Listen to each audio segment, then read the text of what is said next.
नमस्कार बच्चों, आज हम इस वीडियो लेक्चर के अंदर संयुक्त फलन और संपूर्ण अवकलन गुणांक और श्रृंखला नियम को डिस्कस करते हुए कुछ एग्जाम्पल करेंगे। सबसे पहले हम बात कर रहे हैं संयुक्त फलन, कंपोजिट फंक्शन। संयुक्त फलन यदि u फंक्शन है x और y का तथा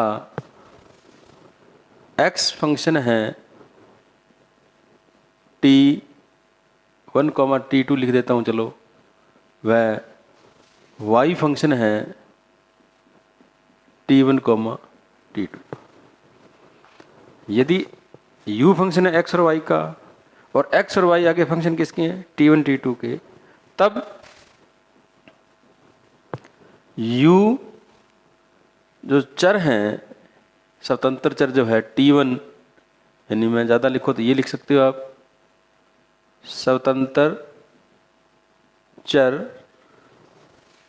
t1 व t2 का संयुक्त फलन कहलाता है। यहाँ पे वेरिएबल एक भी हो सकता है। अगर मान लो ऐसा कहें, अपने फंक्शन है एक u जो फंक्शन है x और y का है और x फंक्शन है t का और y भी फंक्शन है t का, तो इसका मतलब u जो फंक्शन हो गया किसका हो जाएगा, u फंक्शन ऑफ, आप कोई भी सिंबल यूज कर सकते हैं, चलो ये ले लेते हैं, u फंक्शन किसका हो जाएगा, यानी कि जब x और y का मान इसमें रखेंगे, x की जगह ये रखेंगे, y की जगह रखेंगे, तो वो फलन किस में आ जाएगा, t में आ जाएगा। तो फलन किसका बन जाएगा, t का। तो इस फलन u को इस t का क्या कहेंगे, संयुक्त फलन कहेंगे, कंपोजिट फंक्शन कहेंगे। तो दोबारा फिर देख लो, यदि u फलन है x और y का, x और y फलन है t के, तो जब x और y की वैल्यू इसमें रखेंगे तो u फलन किस में आ जाएगा, t में आ जाएगा। तो इस फलन u को t का क्या कहेंगे, संयुक्त फलन कहेंगे। ऐसे ही मान लो अगर u फलन है x और y का और x और y आगे दो वेरिएबल है यहाँ पे t1, t2, तो अगर x और y t1, t2 के फलन है, जब x और y की वैल्यू हम यहाँ रखेंगे तो ये u किस में आ जाएगा, t1, t2 में आ जाएगा। तो उस कंडीशन में u को हम क्या कहेंगे, t1, t2 का संयुक्त फलन कहेंगे, कंपोजिट फंक्शन। क्लियर। फिर हम बात करेंगे संपूर्ण अवकलन गुणांक। संपूर्ण अवकल गुणांक, संपूर्ण अवकलन गुणांक, टोटल डिफरेंशियल कोफिशिएंट। अब मैं एक चीज़ बता देता हूँ, आप पहले ध्यान से देखो। जो इंग्लिश मीडियम के बच्चे हैं, प्रॉब्लम तो उनको आ रही है, तो बुक आपके पास ये होनी चाहिए, ठीक है। जब भी आपका ये जो वीडियो लेक्चर सामने आता है तो उसमें पहले आप वो टॉपिक निकाल लो, और उसके अंदर मैं कोशिश करूँगा बोलने की, ठीक है। लिख तो मैं पाऊँगा नहीं, दोनों चीज़ें लिखने में ज़्यादा बड़ा लंबा वीडियो हो जाएगा, ये भी वीडियो थोड़ा लंबा बनता है, तो हिंदी इंग्लिश दोनों करने के बाद में तो और ज़्यादा लंबा हो जाएगा, वीडियो पॉसिबल है नहीं।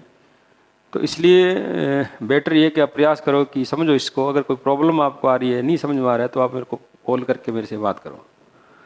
मैं कोशिश ये करूँगा कि इंग्लिश जो शब्द हैं वो मैं आपको बोल के बता दूँगा।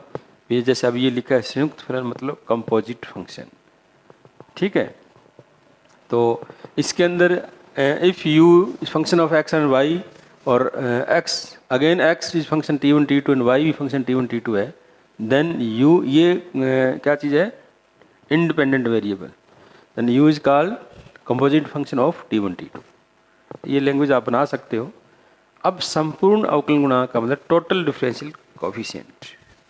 टोटल डिफरेंशियल कोफिशिएंट, यदि u फंक्शन है x और y का तथा x फंक्शन है t का, y भी फंक्शन है t का, तब du बटे dt जो निकालेंगे हम, du बटे dt। एक बात हमेशा ध्यान रखो, अगर जैसे मान लो, अब मैंने अभी आपको एक चीज़ बताई थी बात, u फंक्शन है x और y का, आप इस कंसेप्ट को समझ लो आप, और x फंक्शन है t का, ठीक है, और y भी फंक्शन है t का। जब ये दोनों वैल्यू जब इसमें रखेंगे तो हमें ये जो क्या मिलेगा, u जो फंक्शन मिलेगा t का। तो ध्यान ये रखना, जब स्वतंत्र चर एक से अधिक हो तब आंशिक अवकलन यूज करते हैं। यानी कि अगर इसका u का अगर मुझे x के सापेक्ष अवकलन करना है तो मुझे डेल u बटे डेल x ही लिखना पड़ेगा, आंशिक अवकलन करना पड़ेगा डेल u बटे डेल y। क्यों? क्योंकि यहाँ जो u है वो दो स्वतंत्र चरों का फलन है, इसलिए आंशिक यानी डेल यूज किया है। यहाँ u एक ही वेरिएबल है, t एक ही वेरिएबल, तो यहाँ पे du बटे dt लिखेंगे। ध्यान रखना, ये जब वेरिएबल एक ही हो तब आपको संपूर्ण अवकलन गुणांक का जो सिंबल है d लिखना है आपने, और अगर आप एक से अधिक हैं तो पार्शियल जो कोएफिशिएंट का जो सिंबल है यानी डेल, वो लिखना है आपने। तो डेल और d कब लिखना है ये देख लेना आप। तो अब आपको मान लो एक फॉर एग्जांपल, जैसे u मैंने आपको सामने बता दिया कि u x और y का फलन है, तो अगर u का अगर x और y के सापेक्ष अवकलन आपको निकालना है तब तो आपको आंशिक लिखना पड़ेगा। क्यों? क्यों यहाँ पे दो हैं, और अगर अभी x और y का मान जब इसमें रख देंगे तो वो t का फलन आ जाएगा। तो अब u का अगर t के रिस्पेक्ट अवकलन चाहिए तो वो आपको d लिखना पड़ेगा, डेल नहीं लिखना पड़ेगा। d को बोलते हैं संपूर्ण अवकलन गुणांक का जो सिंबल है वो है, ऑपरेटर बोलते हैं इसको। तो ये संपूर्ण अवकलन गुणांक होगा और ये आंशिक अवकलन गुणांक है। ध्यान रखो, ये आंशिक अवकलन गुणांक है और ये संपूर्ण अवकलन, ये फर्क समझना है आपको।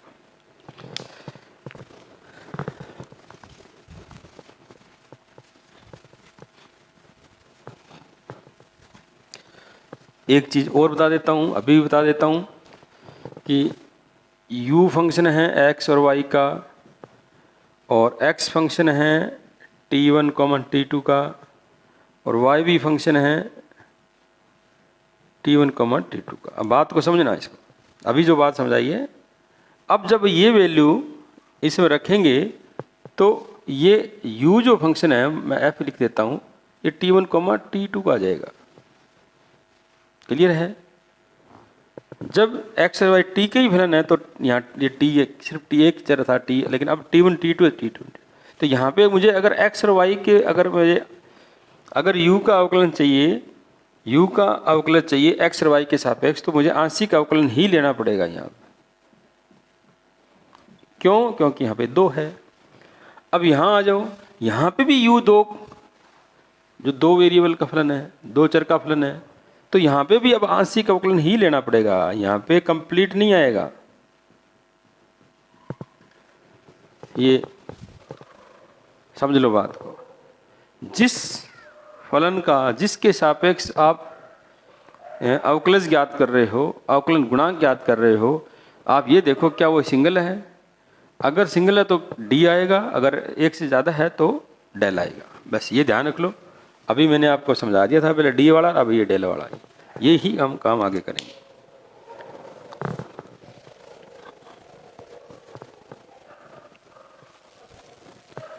तो du बटे dt को इसको u का t के सापेक्ष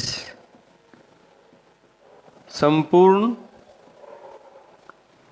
अवकलन गुणांक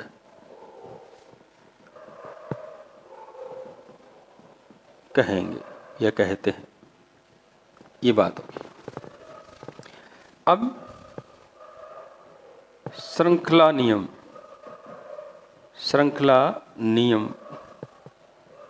प्रथम श्रृंखला नियम कह दो आप। दो रूल है इसमें। First chain rule.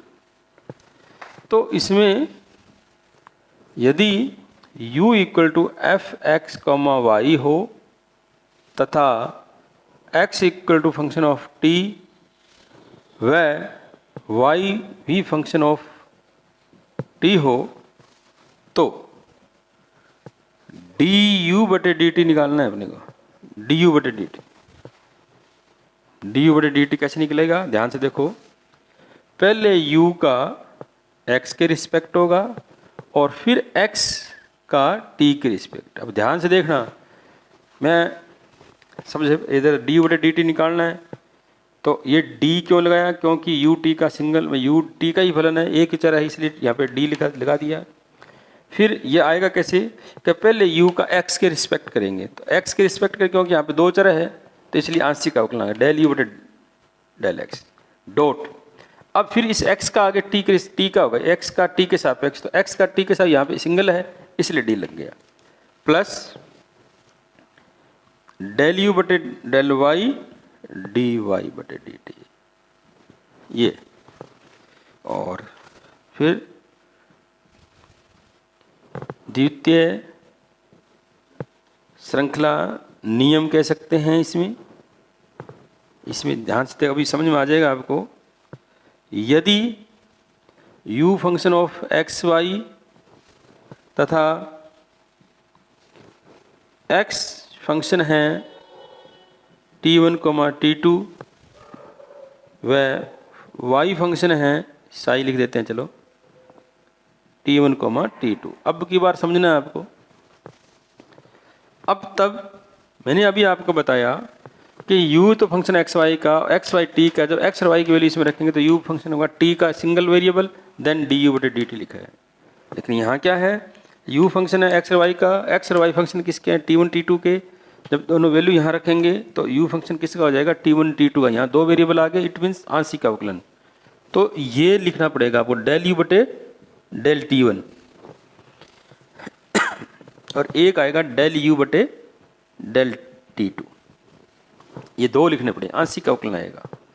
तो अब डेल u बटे डेल t1 लिखने का मतलब u का पहले x के रिस्पेक्ट आंशिक आएगा x।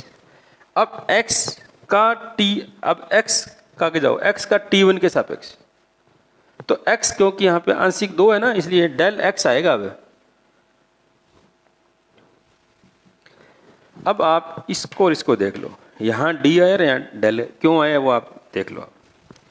Plus del u del y और डेल y बटे डेल t1 दिया। अब आप इसको इस पर प्रैक्टिस करनी है। डेल u बटे डेल x बटे डेल t2, डेल u बटे डेल y और del y upon del t2, ये दो श्रृंखला नियम हैं।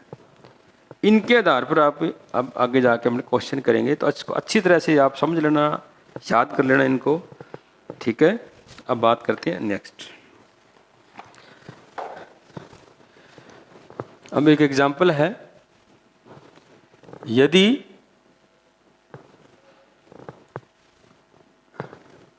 z बराबर x y square plus x square y और x बराबर 80 स्केयर, y बराबर 280, तब dz बटे dt आपको निकालना है। ये क्वेश्चन है। तो ये फर्स्ट एग्जांपल है, पेज नंबर आपका है 21। तो सॉल्यूशन, अब ध्यान से देखो आप, एक काम तो ये हो सकता है कि आप x और y की वैल्यू यहाँ रखो तो z t में आ जाएगा, सीधा अवकलन कर लो जैसा कि हम पहले करते आए हैं। तो यहाँ पे डायरेक्ट बोली ये x और y का मान रखकर आप इसमें रखो, इसके बजाय करना क्या वो देखो आप।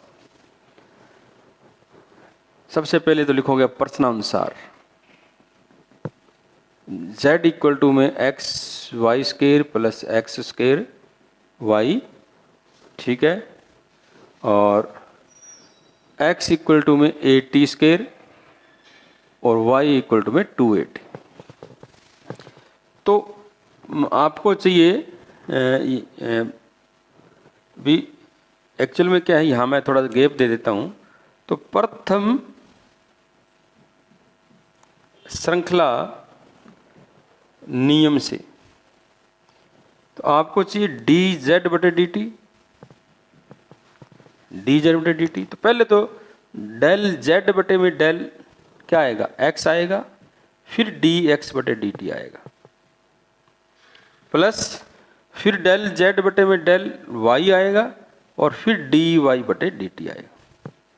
ये चीज़ है, ये है प्रथम श्रृंखला नियम। तो ये आपको डेल जेड बटे डेल एक्स चाहिए, तो यहाँ निकालो आप डेल जेड बटे डेल एक्स।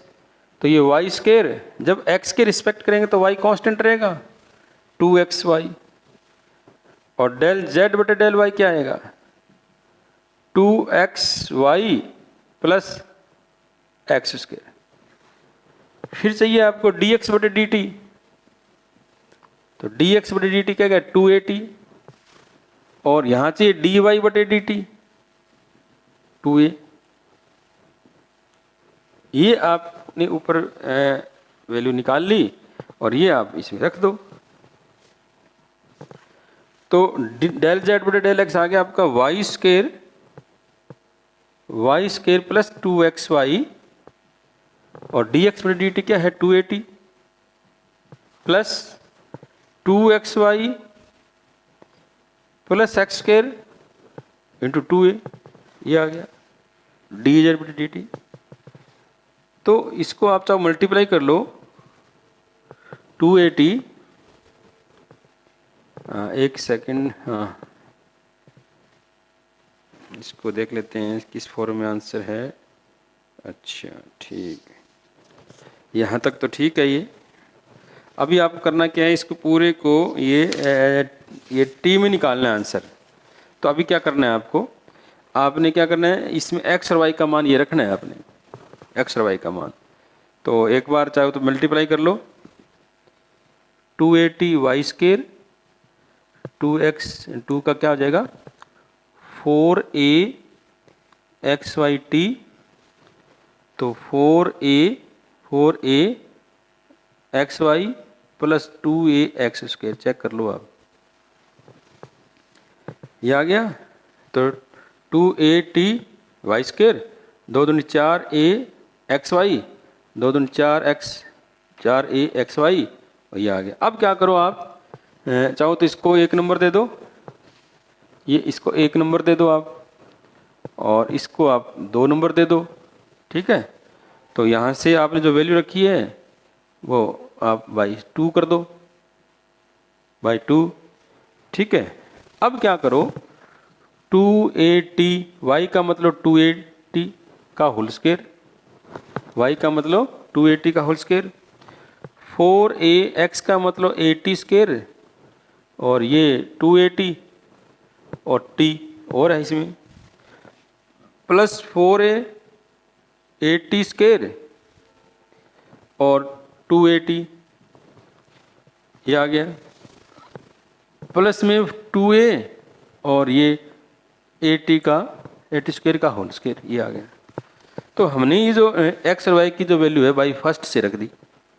तो इसको कंप्लीट जब सॉल्व करोगे ना आप, तो ये इसका आंसर बता देता हूँ मैं आपको, ये आ जाएगा आपका 4a क्यूब यानी कि 416, या ये लास्ट का आंसर ये है आपका 2a की क्यूब t क्यूब और 8 प्लस 5t। आप इसको सॉल्व कर लेना, देख लेना, यही आएगा आंसर, ठीक है। ये इस प्रकार हम कल क्वेश्चन करेंगे नेक्स्ट लेक्चर के अंदर, ठीक है। Okay, thank you. तो ये प्रथम श्रृंखला नियम पर आधारित एक क्वेश्चन है, ये जो अभी डिस्कस किया है इसको एक बार मैं थोड़ा रिपीट कर देता हूँ। हमें एक तो z बराबर x y square plus x square y और x बराबर ये दिया हुआ है, और ये प्रश्नानुसार जो हमारी रिक्वायरमेंट है डेल जेड बटे डेल एक्स, डेल जेड बटे डेल वाई, डी एक्स बटे डी टी, डी वाई बटे डी टी हमने निकाल लिया प्रथम श्रृंखला नियम से। ये ध्यान रखना, आपको इसको याद करना है। पहले z का, क्योंकि z x और y का फलन है, तो z का पहले x के सापेक्ष होगा, फिर x का आगे, क्योंकि सिंगल t के सापेक्ष का होगा, क्योंकि t का ही फलन है, ये x केवल a कांस्टेंट है, फिर प्लस z का y का और y का टी के सापेक्ष। ये प्रथम श्रृंखला नियम, और फिर इसके अकॉर्डिंग जो वैल्यू यहाँ रख दी, सॉल्व किया, ये आ गया। अब आप एक काम करना, आप एक बार करना कि आपको क्या करना है कि आप एक्स और वाई का मान सीधा रखो इसमें, और फिर डी जेड बटे डी टी निकालो, देखो कि यही आ रहा है कि नहीं आ रहा है। एक बार वेरीफाई जरूर करना। एग्जाम के अंदर अगर वो कहे कि वेरीफाई करो तो ही करना, अदरवाइज आपको नहीं करना है। लेकिन फर्स्ट क्वेश्चन में आपको करना है, क्योंकि आपको पता होना चाहिए इस तरीके से निकाला हुआ मान और डायरेक्ट निकाला हुआ मान सेम है। ये आपको थोड़ा वेरीफाई करना है इसको। तो करना क्या है, एक तो ये निकाल ही दिया इसे, और इसके बाद में आपने एक्स और वाई का मान इसमें रखना है, और फिर डी जेड बटे डी टी डायरेक्ट अवकलन से निकालना है। फिर चेक करो कि क्या वैल्यू सेम आ रही है क्या। ठीक है, तो ये जरूर करना है। और सारे क्वेश्चन आगे ऐसे ही हैं, कोई अंतर नहीं है, अवकलन करना अपने को आता है। और तरीका अभी आप नेक्स्ट लेक्चर में तो आपको समझ में आ ही जाएगा सारा कुछ भी, क्या करना है कैसे करना है, अगर आप कंटिन्यू करते हो तो। Thank you.